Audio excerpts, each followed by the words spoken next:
Hello everyone, this is Defense Politics Asia, and this is the summary for the day of 1356 for the 10th of November. The frontline changes report is already out, and I actually put the wrong date. It was 10th, not the 9th. And also, yeah, a lot of frontline changes is quite crazy, and I have actually did some change to the map. You probably cannot tell. I will tell you at the end of this SITREP. So we're going to jump straight into the reporting. Oh, this is the wrong color, by the way. This should be blue. So we're going to jump from the south first. So we're going to reach Pokrov first. So over the Kherson region, we have reports of fighting near the Antonovsky Bridge again. According to the Ukrainian Defense Ministry, shootings reported at Mikhailsky and Ivanivka. So nothing particularly special about this. There is still no real conclusion to what the hell is happening around there. So that's what we have. Moving into it's my WhatsApp. I think it's History Legend, my bad. Yeah, so I was chatting with him, but again I forget to mute my WhatsApp tab. So Zaporizhia front. So this is the Zaporizhia front. We have the Kayamsky sector, Orikhiv sector, and the Hulyaipole sector. Over in the Kayamsky and the Orikhiv sector, we have fighting reported at Primorsky, Plavny, Lukyanivsky, as well as Orikhiv. So as usual, this is a static line. Don't expect too much from that. The main push is actually up along the river. This will be the main offensive if the Russians is pushing, and the fact that there's probably shelling or attack towards Lukyanivsky might suggest that there is some increase in operations around this sector here. But tentatively, the Ukrainians have been doing pretty well in terms of defending Stepnohursk. So that have the kind of breakthrough that the Russians may want. So moving on to the Hulyaipole sector, where the entire northeastern flank has collapsed. The front line entirely collapsed. And so we can zoom in a bit so we can actually see a bit more details. So yes. So let's zoom in a bit. So fighting is reported at Zeleny High. So actually I should push this a bit here. So fighting is reported at Zeleny High. The Russian forces have reached Yablukove. According to the Ukrainian mapping, there is geolocation confirming the capture of Nove as well as Novo-Uspenivsky, with the Russian forces advancing from the Uspenivka region. The Russian Defense Ministry also announced the capture of Solotke. We have two geolocations actually semi-corroborating it, and the fighting is now moving towards Rivnopilia. Fighting is also reported at Novomykolaivka and Okonishe, mainly because of the advance out from this sector here. And this is somewhat of an awkward salient. I believe the Ukrainians will withdraw from this sector here. And the speed of the advance suggests that the Ukrainians have abandoned Novo-Uspenivsky, as well as Solotke without the fight. There is fighting or mention of Dropopilia. I wonder if this is shouting or the Russians are pushing towards it. So, and there is no guarantee that the Ukrainians are going to defend Rivnopilia or Yablukove at this moment. And there is also this heavy entrenchment along here, which may be overrun. So the Russian forces are now pushing very quickly, and they may flank around into the back, into the rear of these fortifications, which I think the Ukrainians will just run away. I think, so let me rub away this. No, this is very confusing. So so this is the defense line. And I think the Ukrainians would probably abandon the defensive position. And I think there will be a Russian offensive coming out from the north of Zeleny High to put pressure to push the Ukrainians out. I think the next defense line is going to be here. So that is the current strategic situation. Of course, the capture of Solotke, pushing towards Dropopilia. So that could be happening as well. So that is the Hulyaipole sector situation. I think pushing further up north, there is some slight frontline changes over in Krasnohorsky.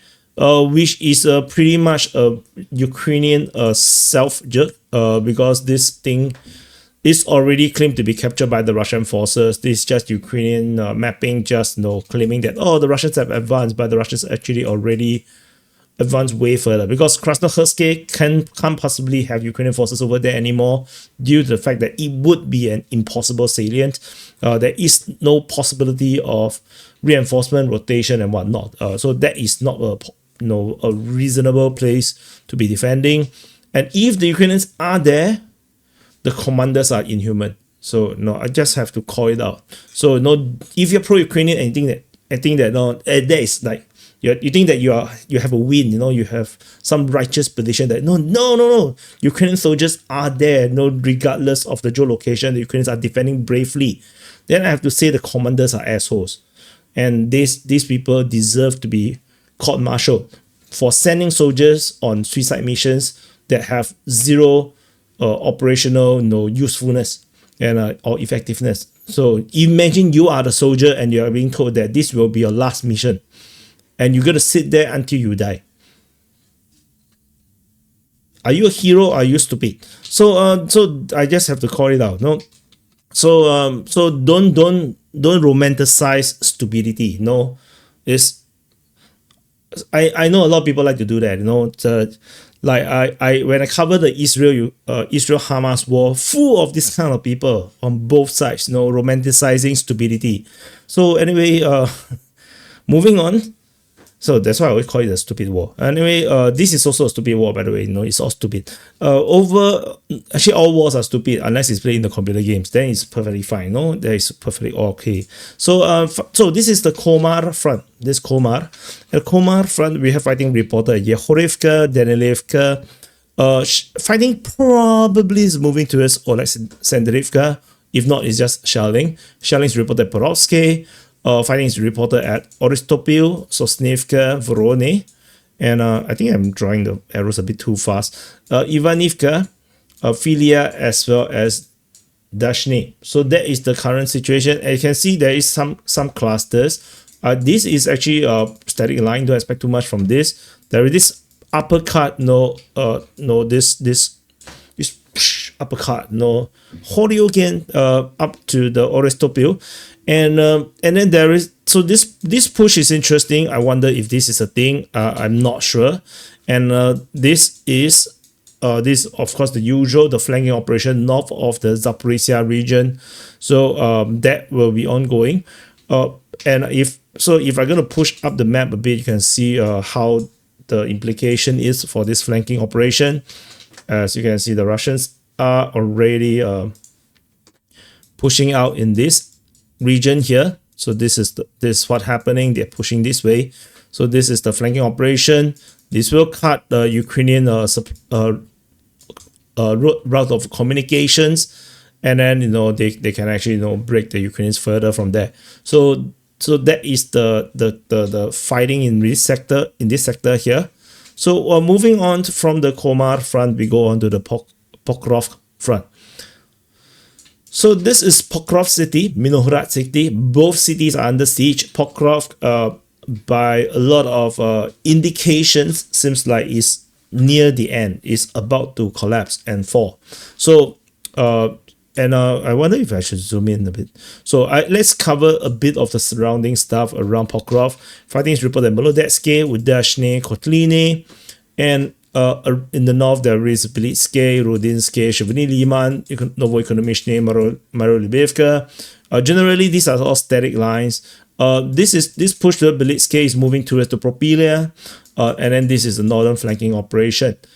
This is Ukrainians still dreaming about some deep position. This is one of those places where, as I say, if the Ukrainian soldiers are indeed there, then the commanders on the ground are assholes. So we're going to zoom in to talk about the Pokrov, Minohrad region. So Ukrainian forces continue to counterattack from the Khryshine direction. They're trying to break the siege. But the thing is, there is no siege anymore. The Russians have conquered most of Pokrov. According to our mapping, there is no possibility that the Ukrainians have any meaningful positions within Pokrov.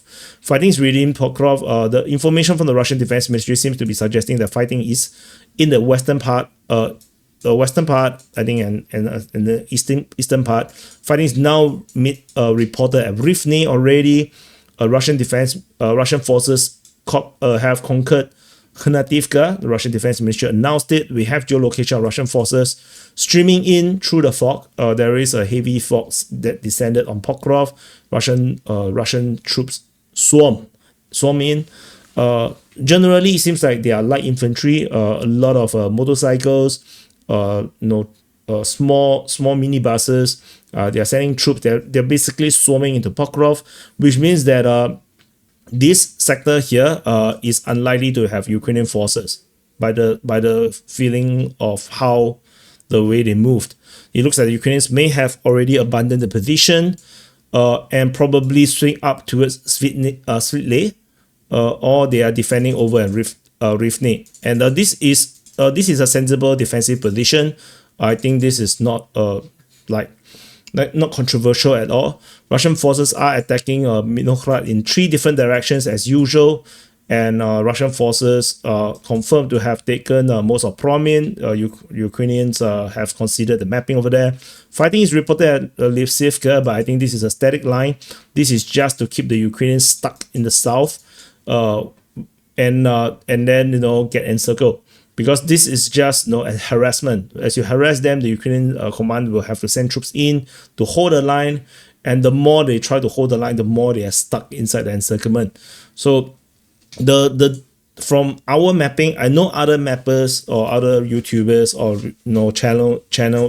military channels may say differently.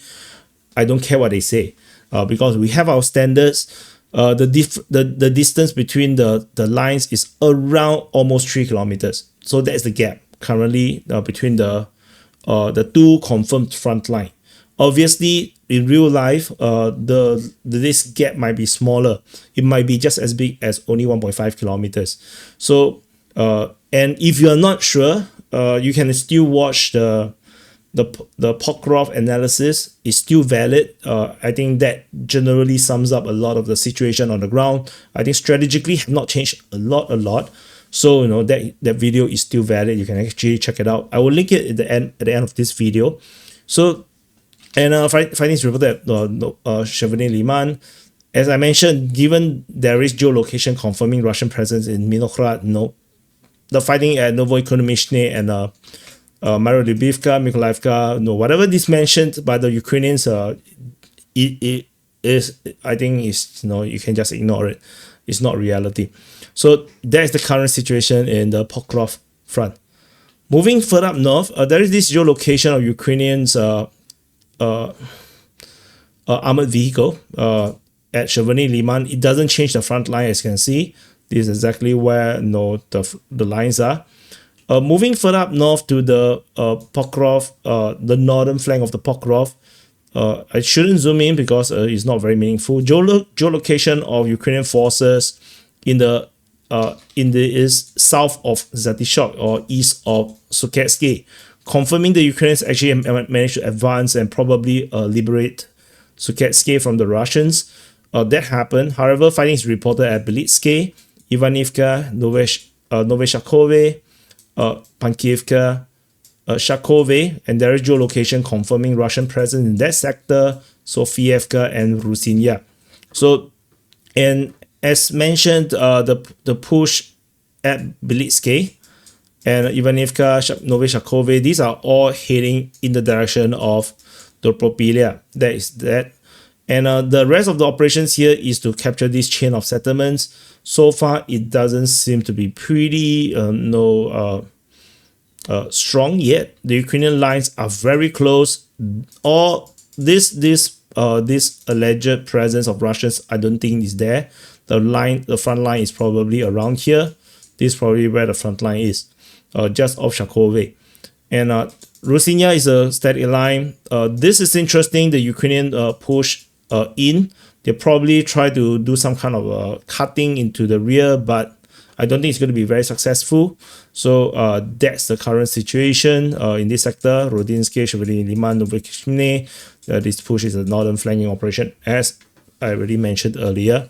So this is the northern flank of the Pokrov front. It's no longer rabbit. It's not a thing. is a monster. We move on to the Konstantinivka front. So at the Konstantinivka front, fighting is reported at Konstantinivka, Oleksandrov-Shchutiny, Plishevka, Katerinivka. The Ukrainian mapping considered that Katerinivka has fallen to the Russians. They still maintain a salient at Shebernivka, but no fighting is being mentioned there. Fighting is reported at Oleksandro Kalinove, and the line is now closer based on Ukrainian mapping.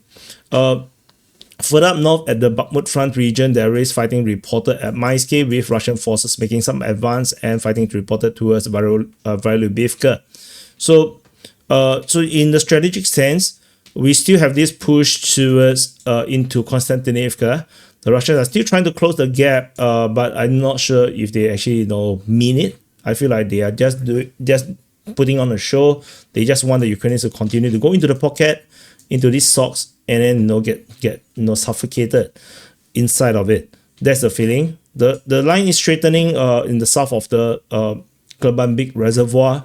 There is geolocation of Russian airstrike in Konstantinivka, and this northern flanking operation, fighting towards Maisky as well as Vyolubivka, is interesting.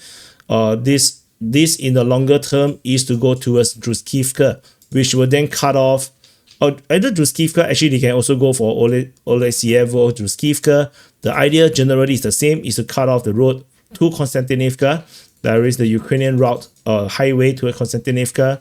If they are able to cut it off, then Konstantinivka will fall very, very quickly. So just generally, that's the main aim in the operations in this Bakhmut, the west of Bakhmut. And the south of Konstantinivka is just, it feels like just, another, this black hole that is just, sucking Ukrainian troops into useless operations. So the rest of the Bakhmut front is quiet. We move on to the Liman-Siversk front. So at the Liman-Siversk front, we have fighting reported at Liman, Yampil, Dronivka, Platonivka, Serbianka, Siversk. The south have went quiet. There's no reports of fighting in the south. The main operation seems to be mainly over in the north, doing this northern flanking operation around Siversk, and fighting for Yampil continues, as well as the push towards Liman. And from Yampil is to go towards the south of Liman, to go towards Dibrova. Tentatively, strategically, there's not much changes in this sense. So we move further up north to the Oskil front. So at the Oskil front, it also got quite quiet. Fighting is reported at Serene. We have some major frontline changes at Serene. It looks like Serene has fallen to the Russians. By the look of it, the fighting is moving towards Korovia. And so that's all the reports from this front, which is pretty unusual, right? There's usually a lot more from this sector. From Korovia, the aim is to go to Yatkivska and then go to Oskil. So I wonder if this push has become a new meta for the Russian operations in this area here. No, not sure, maybe. So let's wait and see whether this becomes a thing. And yeah, we move further up north to the Borova front. There's nothing over here. We go on to the Kupiansk front. So before I start on the Kupiansk front, I saw a lot of people asking me, including through email, regarding the statistics about the area captured. I actually haven't done it. I know there is Lajos. I forgot his name. I think his name is Lajos on Twitter, who is tabulating it on his own based on my reporting. I will do it when I'm more free. And I just want to, before I continue, so just now earlier in the beginning of the video, I did mention that I made some changes. And you probably have not felt it. You probably do not know what change that I made, because it felt exactly like a normal SITREP, right? So I have mentioned in the previous days SITREP that no, this is too painful. It's really painful to do the mapping, especially that the viewership is no longer that high. I can no longer justify the time and resources it takes to map certain things. And now all this fighting report is now no longer have sources. So I will just indicate fighting exactly where it is. The dates and the source will be removed one by one. The old one looks like this. These are the older ones. You can see all the different dates and the sources. But the thing is that generally speaking, it's very routine, and most of the time it's not very useful. The map changes every single day, and it just takes too much time. I can't justify the time. I can say that the amount of time it takes to do the mapping for the just purely the fighting reports, just the fighting and the shelling reports, nothing to do with the frontline changes report, purely the fighting reports and shelling, and then do the recording, and posting the video. The money it earns, I would have earned more working in McDonald's. so just to give you some context, I would earn more money working in McDonald's than doing the SITREP. So I have to do some changes. I have complained about this for a long time, and it is a very, very painful decision, because every time I tend to end up complicate stuff and put in more and more details for you guys, but over time I have to just water it down, because the amount of details may not be necessary for you guys, especially it's a daily thing and people are just not interested into so much things. And I used to report about who is actually mentioning every fighting that the Russians attacked, reported the fightings of Krylyivka, the Ukrainians reported Pischivka, or whatever, those I already stopped. So now I have stopped further, basically, to grind down to whip union level of reporting and mapping. So we are not there yet, I think, but generally, is just to make things work, so that I can continue to do the reporting without me draining out. 2026 is coming. It's already early November. So have you done your resolutions? Don't have, right? Same as me, still fat. But anyway, I hope it doesn't change much for you guys. I think most people don't need all this information. Geolocation wise, the information will still be there. Geolocation frontline changes, they will not change. There will still be sources, but but in terms of the fighting report, I have to water it down. And just now, as I tried to do this, it's a lot faster. I'm so much more fresher as I do this SITREP, as you can probably feel it, because every time I do a SITREP, I actually super drained.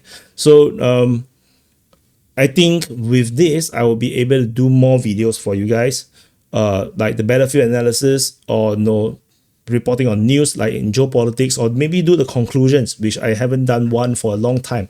So hopefully this, I mean, for you guys who watch to this point, I'm quite sure you're my friend. You or at least you think that I'm your friend, which is perfectly fine. I think the hardcore viewers will watch to this point. So and I thank you guys for your support. So that's why I want to put it behind, so that I can talk about this, chit chat a bit before we go on to the Kupiansk front. So hopefully, I know I owe no one, or at least only my Patreons, in terms of how I do my things. But I think that I just want to share that the change of methodology, because this is not the first time we have changed methodology on the mapping. I'm quite sure the OGs have already seen the evolution, but we are now going backwards to where we have started. Like in the beginning, we also have the reports just like this. There is no dates. So I think we are going backwards to what it was, so that I can do more. So basically that's the main point of it. So that I think as I do the reporting, probably can't feel it as well. So anyway, so go back to the Kupiansk front. Thank you for listening to my ranting. Fighting is reported at Kupiansk. The battle for Kupiansk continued. There is fighting reported at Petropavlivka, Pischane, Krylyivka, Hulyaipole, as well as shelling reported at Berezivka. Ukrainians are counter-attacking from Belhodativka as well as Osinovo or Petrivka direction. So the Russians have probably a very strong position at Kupiansk. Perhaps the entire western part of Kupiansk city has already fallen to the Russians, which is basically what the Russian claims. So the Ukrainians are trying to counter-attack, but they're not rescuing anyone, unless there's some stranded troops. But what you can't do much. I think the Ukrainians cannot really capture back the city in this way. It's very difficult. In the situation in these boobs, I mean, these two salient is horrible.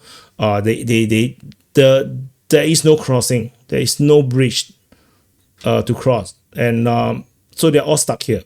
And when they do crossing, there's either through boats or pontoon crossing, and the entire freaking river will be swarming with drones. The FPV drones will be patrolling the river. At least if I'm the Russians, I would be commanding that to make sure that there's basically no chance for the Russians to, for the Ukrainians to escape from this eastern bank to the western bank. So that is, yeah. So that is the reality for the situation in Kupiansk. It's really bad, and I did also try to search for this Petrivka place.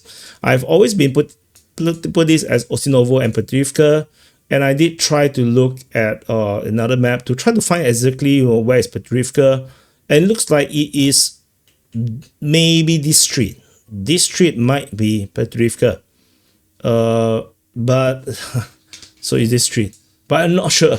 So it might be. So it's just a kind of yeah, it's kind of those vague places. Typical in Ukraine. So anyway, that's it. We move further up north to the Voreshna front. At the Voreshna front, this is Voreshna.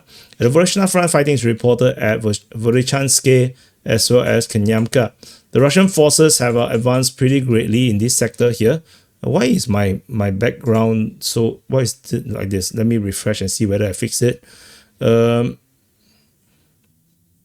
No, it doesn't fix. So yeah, never mind. I'll fix it later. So basically, the Russians have already a very advanced position. As I mentioned during the frontline changes report, the aim is to capture Vorechanske, straighten the front line around here. So that is pretty much more or less still the same strategic operations in this sector. We move on to the Kharkiv front. So Kharkiv city and this entire Kharkiv front, the fighting is only in the Voschansk sector. And there is not much new details or information in this sector, except that the Russian mapping claim that they have taken grounds in the center of Voschansk. Fighting is reported there, and fighting is reported at Vochansky Kotori. Yeah, battle for Voschansk I think might end pretty soon, but probably Pokrov will fall first. After Pokrov fall, we might see Voschansk fall, and then we will see Minohrad fall, and then we see Kupiansk fall. I think it's going to be a very painful November if the Russians continue to keep up its pacing. If the pacing continues, I think by the end of November, we might, not necessarily confirm, we might see the four major cities in this Ukraine war. So no, that is the heads up I'm going to give you, and the reward for watching all the way to this point. And happy birthday to you if your birthday today, and also happy wedding anniversary if it's your wedding anniversary, and congratulations to your new child. If you happen to have children born today, that is super random. And yeah, and we move on to the Sumy front. There's a geolocation at Zalizne, very very far away of some hit on the command post electronic warfare unit. Not important at all. At the Sumy front, this is Sumy. The Russian forces continue to do their buffer zone operations. Basically, their job is basically just to keep the Ukrainians busy and keep them stuck at the buffer zone. So the buffer zone is not to defend against Ukrainian attacks into Russia only. The aim is to also to keep Ukrainian forces engaged so that they are stuck there instead of being redeployed to another front line to help the places where they are struggling. So fighting is reported at Perlivka, and as well as Novosich, Marine, as well. This place is called Malakochakivka. Shelling is reported at Knitsia. So, but this is a static line, and so is this one. So nothing. There's no offensive over here. There's no offensive. There's just standoff attacks, maybe drone attacks, skirmishes, some DRG operations, just to mess with the Ukrainians. That's all. So, and that's it. So this is the summary for the day of 1356 for the 10th of November. As you can see, I'm feeling still fresh after doing the SITREP. So because of the change of the format of mapping. Yeah, it's a really painful change. But I really can't stand. I really can't keep up with it. I need to do other projects. I need to do other things. because I have tried this year to do more, but it's just not. I just can't do more. I at my wit's end, and YouTube is becoming worse for content creators. I mean, like real content creators. Now it's full of AI slobs, and this AI slobs is taking up airtime and no viewing time from serious channels, or those YouTube channels that you and I always watch. Right? All these OG channels, all the big channels, they are all suffering because of the AI slobs, and yeah, that and of course the algo change. So this is what it is, and I have to plan ahead. So there will be more geopolitics reporting. I'm making full use of YouTube's new idea of putting, letting collaboration happen, so you can see two channels being linked in the report, in this video, so you can subscribe to both. But the videos, largely for now, it will be all on the main channel. You should still subscribe to the war channel. The reason, because the algo will change again, and I'm using this opportunity to grow the other channels quickly, like the war channel, grow it bigger. Who knows what would the YouTube change again? And hopefully, if there is a change, and DPA war will be a bigger channel, and then it will be able to sustain itself as well. So a lot of things to talk about, but anyway, we will talk about it next time. And thank you for watching. Press the like button, subscribe, and I'll see you guys in the next update.